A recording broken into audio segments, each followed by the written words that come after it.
விஜய் சங்கீதாவோட விவாகரத்து பிரச்சனை குறித்து பல சர்ச்சைகள் எழும்பியிருக்கு.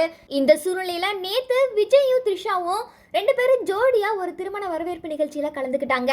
அதுவும் ரெண்டு பேரும் ஒரே காஸ்டியூம்ல ஒரே கார்ல ஜோடியா இறங்கி வந்திருக்காங்க. இந்த ஒரு விஷயத்த பார்த்ததும் ரசிகர்களுக்கு பேர் அதிர்ச்சியவே கொடுத்திருக்கு. இதனால விஜயோட ரசிகர்கள் பலருமே செம அப்செட் ஆயிருக்காங்க. விஜயும் த்ரிஷாவையும் மாறி மாறி திட்டியும் வந்துட்டு இருக்காங்க.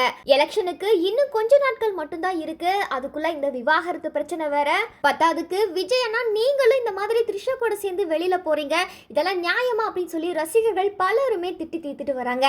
அதுலயும் ஒரு சில பேர் விஜயும் த்ரிஷாவும் நல்ல நண்பர்களா கூட இருக்கலாம் அப்படின்னு சொல்லி விஜய்க்கு பாசிட்டிவாவும் பேசிட்டு வராங்க.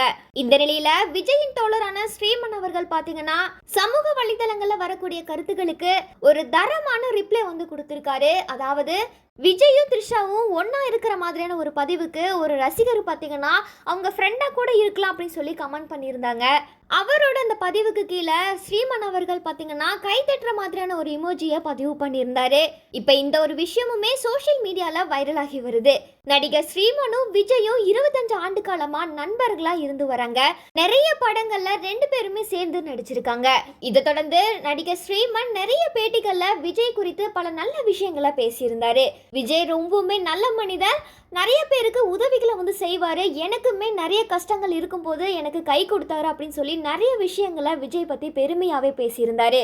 இந்த நிலையில விஜய் மற்றும் த்ரிஷா குறித்த சர்ச்சைகளுக்கு ஸ்ரீமன் பதிலடியுமே கொடுத்து வராரு. அதாவது விஜயும் த்ரிஷாவும் நல்ல நண்பர்கள் தான், அவங்களுக்குள்ள தவறான ஒரு ரிலேஷன்ஷிப் இல்ல அப்படின்னு சொல்லி மறைமுகமா ஆதரவு தெரிவிச்சிட்டு வராரு. ஸ்ரீமனுடைய இந்த கமெண்ட்ஸ் பதிவுகளுக்கு நீங்க என்ன நினைக்கிறீங்க அப்படின்றத மறக்காம கமெண்ட் செக்ஷன்ல பதிவு பண்ணுங்க.